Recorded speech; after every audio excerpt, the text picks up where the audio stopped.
लेकिन मैं फिर भी कहता हूं कि अमित शाह जी को, मोदी जी को मणिपुर में संज्ञान लेना चाहिए और उसके लिए ये दोषी है, इनको इस्तीफा देना चाहिए। देश के गृह मंत्री को भी इस्तीफा देना चाहिए, मुख्यमंत्री को भी इस्तीफा। शर्म आनी चाहिए ऐसे प्रधानमंत्री को।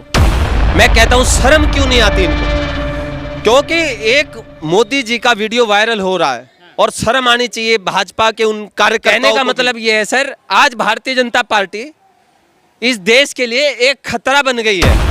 भारतीय जनता पार्टी के जितने भी लोग हैं वो मोदी और अमित शाह को बचाने में लगे हुए हैं, उनकी कुर्सी बचाने में लगे हुए हैं। आप देख रहे हैं कटुडे न्यूज़ और मैं हूं आपके साथ गोविंद। मणिपुर की जो वीडियो वायरल हुई है उसको देखकर लोग जो है आक्रोशित हो उठे हैं। देश में जो है बवाल मच चुका है, क्योंकि जो है बवाल उठना भी लाजमी था, क्योंकि एक तरफ जो है देश की जो तस्वीरें उसमें सामने आई हैं उसमें कहीं ना कहीं देश शर्मसार होता हुआ नजर आया। लेकिन ऐसे में संबित पात्रा कहते हैं कि अगर हालात देखने हैं तो मणिपुर छोड़ दो, हालात देखने के लिए तो पश्चिम बंगाल चले जाइए कि वहाँ महिलाओं की क्या दुर्दशा है। हमारे साथ सर मौजूद है। सर ने जो बेवाकी तरीके से पिछले जो है कई बार जो है महिला पहलवानों में जो अपनी बात रखी है, आगे इनसे बात करेंगे कि क्या सोचते हैं उस मणिपुर की हिंसा को लेकर। नमस्कार सर। सर नमस्कार। सर, संबित पात्रा का कहना है कि हालात देखने तो मणिपुर छोड़ दीजिए, पश्चिम बंगाल के देखिए कि महिला की दुर्दशा क्या की जा रही है। सर देखिए, संबित पात्रा जी जो है वो भारतीय जनता पार्टी के एक पेड वर्कर की तरह बात करते। कीड़ा होता ना, कीड़ा। जब देश खोखला हो रहा है उस समय उनकी देशभक्ति नहीं जाग रही है। आज संबित पात्रा से मैं पूछना चाहता हूं, वो पश्चिम बंगाल का राग अलाप रहे हैं, लेकिन यही संबित पात्रा थे जो ये कहते थे भारत देश के वासियों से कि डबल इंजन की सरकार हमें दी जाए और उस डबल इंजन की सरकार में हम प्रदेश और देश की दोनों की परिस्थिति बदल देंगे। आज मैं संबित पात्रा से, मोदी से, अमित शाह से पूछना चाहता हूं कि आज आपकी डबल इंजन की सरकार ने मणिपुर के अंदर बहन बेटियों के कपड़े उतरवा दिए। आज वो मणिपुर, जिस मणिपुर को आपने अलग थलग डाल दिया, जिस समय मणिपुर जल रहा था, पिछले 2 महीनों से आप विदेशों की यात्रा कर रहे थे, तब संबित पात्रा ने एक बार भी मणिपुर पर बयान नहीं दिया। संबित पात्रा से आप मणिपुर की बात करो, वो राजस्थान पहुंचेंगे। राजस्थान में एलिगेशन लगाया गया भारतीय जनता पार्टी द्वारा कि वहाँ पे दलित महिलाओं का बलात्कार हुआ। उन दलित महिलाओं का बलात्कार करने वाले आरोपियों को पकड़ा तो वो एबीवीपी के वर्कर निकले। इस पर संबित पात्रा ने कोई जवाब नहीं दिया। मैं पूछना चाहता हूं संबित पात्रा जी से, स्मृति ईरानी जी से, आपके चैनल के माध्यम से, सर क्या मणिपुर इस देश का हिस्सा नहीं है? मैं मानता हूं पश्चिम बंगाल के अंदर जो हिंसा हो रही है वो भी गलत है, लेकिन आप मणिपुर की हिंसा को जायज ठहराने के लिए पश्चिम बंगाल की हिंसा को कैसे जायज ठहरा रहे हैं? कहने का मतलब ये है सर, आज भारतीय जनता पार्टी इस देश के लिए एक खतरा बन गई है। भारतीय जनता पार्टी के जितने भी लोग हैं वो मोदी और अमित शाह को बचाने में लगे हुए हैं, उनकी कुर्सी बचाने में लगे हुए हैं। लेकिन समय आ रहा है सर, 4 अगस्त को सुप्रीम कोर्ट का फैसला आएगा और राहुल गांधी के ऊपर जो इन लोगों ने एलिगेशन लगाए और वो सुप्रीम कोर्ट निरस्त जरूर करेगा, हमें आशा है। पर बीजेपी के कार्यकर्ताओं का कहना है कि कहीं ना कहीं हाथ जो है राहुल गांधी का भी है मणिपुर हिंसा में।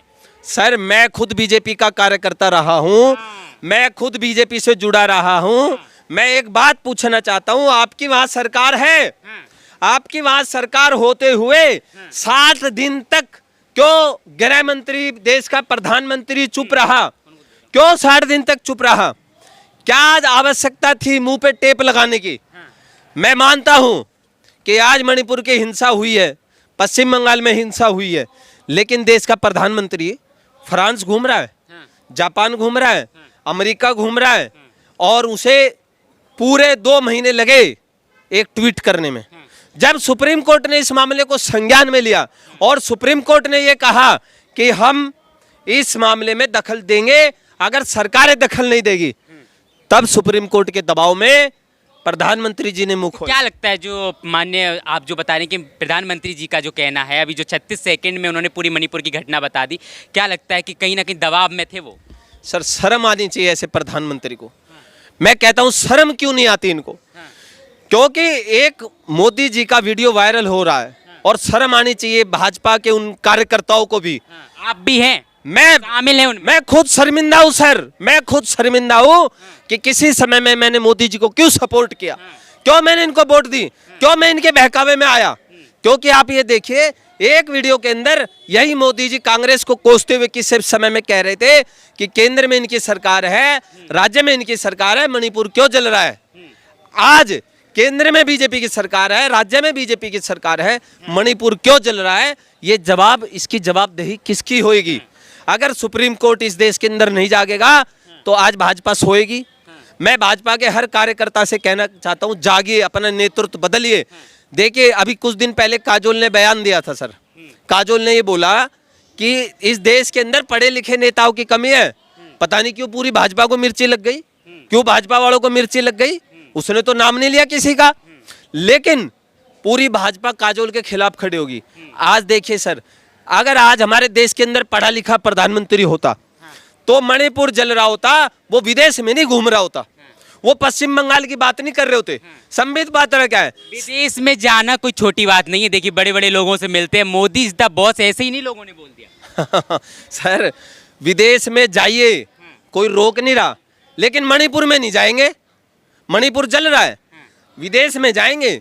और विदेश में पीछे पीछे वो गोदी मीडिया, वो टटपुंजे पत्रकार जो चप्पलें उठाते हैं इनकी, वो पहुंच जाएंगे वहां विदेश में, लेकिन वो पत्रकार मणिपुर में नहीं जाएंगे।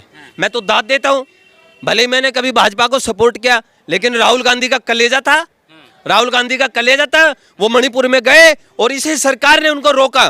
क्यों रोका? मणिपुर की जनता पसंद नहीं करती राहुल गांधी जी को। देखिए, भारत जोड़ो यात्रा भी नहीं जाने दी थी, उनको भी नहीं जाने दिया। सर देखिए, जनता की पसंद नापसंद की बात नहीं है, वो तो जनता वोट के रूप में अपना फैसला सुना देगी। यहाँ ये बात नहीं है। बात ये है, जिस समय मणिपुर जल रहा था, बहन बेटियों की इज्जत उछल रही थी, वहां पे लोग जलाए जा रहे थे, 5000 घर जल गए वहां पे, वहां का मुख्यमंत्री सो रहा था। ऐसे समय में देश के किस नेता ने जाके मणिपुर में और वहां के लोगों की सुध ली? वो राहुल गांधी था सर।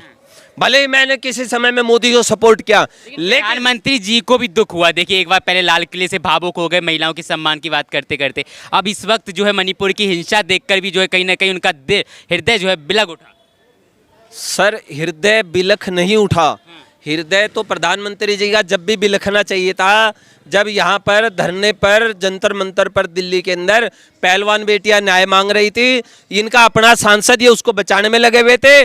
जब इन्हें दर्द नहीं आया उन बेटियों पे, वो होनहार बेटियां जिन्होंने देश का नाम रोशन करा विदेशों के अंदर, जब इनका दर्द नहीं आया, जब सुप्रीम कोर्ट ने मामले को संज्ञान में लेते हुए ये कहा कि देश की राज्य सरकारें और केंद्र सरकारें मणिपुर को अगर मणिपुर के मामले को संज्ञान में नहीं लेगी तो सुप्रीम कोर्ट दखल करेगा। और इतना दर्द था सर कि वो सिर्फ 36 सेकंड का दर्द था, दर्द भी इतना था। अगर प्रधानमंत्री जी को दर्द होता तो प्रधानमंत्री जी उसी समय में मणिपुर के जो मुख्यमंत्री है उनका इस्तीफा मांगते, कहते मुझे दर्द है और मणिपुर के मुख्यमंत्री को इस्तीफा दे देना चाहिए। नहीं मांगा सर। राजनीति का विषय नहीं मानो, उनका राजनीति नहीं होगी इस विषय पर। राजनीति तो बीजेपी कर रही है ना सर, भाजपा कर रही है, राजनीति तो मोदी जी कर रहे हैं। कैसे? क्योंकि अभी तक आप बताइए सर, 5000 घर जल गए और एक मीडिया चैनल पर खुद वहां के मुख्यमंत्री ये बोल रहे हैं इंडिया टुडे को कि ऐसी 1000 FIR है जो वो बहन बेटियों को कपड़े उतार के उनको निर्वस्त्र करके उनके साथ अभद्र व्यवहार किया, शर्मनाक व्यवहार किया। मेरे ख्याल से पूरी दुनिया के इतिहास में हिंदुस्तान के अंदर ये सबसे शर्मनाक घटना है पूरी दुनिया के इतिहास में, क्योंकि जिस तरीके से बहन बेटी के प्राइवेट पार्ट को छुआ गया और उनके साथ बदतमीजी की गई, सर रोना आता है।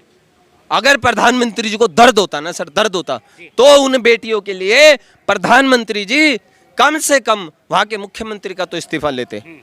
पर मुख्यमंत्री को दुख हुआ। देखिए, सब कुछ बता दिया कि ऐसी एक घटना नहीं, कई घटनाएं, कई वीडियो वहां पर है, लेकिन ये तो लीक हो गई। तो सर ये तो शर्मनाक बयान है ना। दबाव है ना, क्या लगता है दबाव है मुख्यमंत्री पर या फिर नहीं?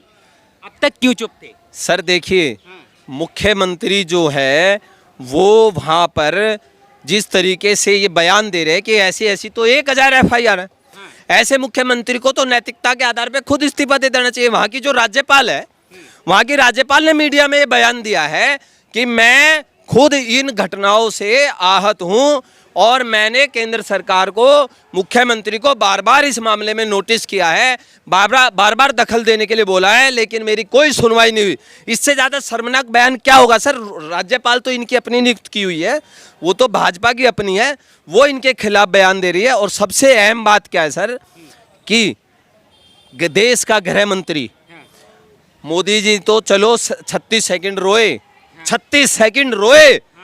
स्मृति ईरानी जी बोली, वो भी बोली। स्मृति ईरानी जी आखिरकार एक ट्वीट किया 60 दिन में, लेकिन देश का गृह मंत्री अमित शाह अभी तक मुंह पे टेप लगा के बैठा हुआ है। दौरे पर तो गए थे, देखिए मणिपुर भी गए थे अमित शाह। देखिए सर, देश के गृह मंत्री की जिम्मेदारी होती है पुलिस प्रशासन।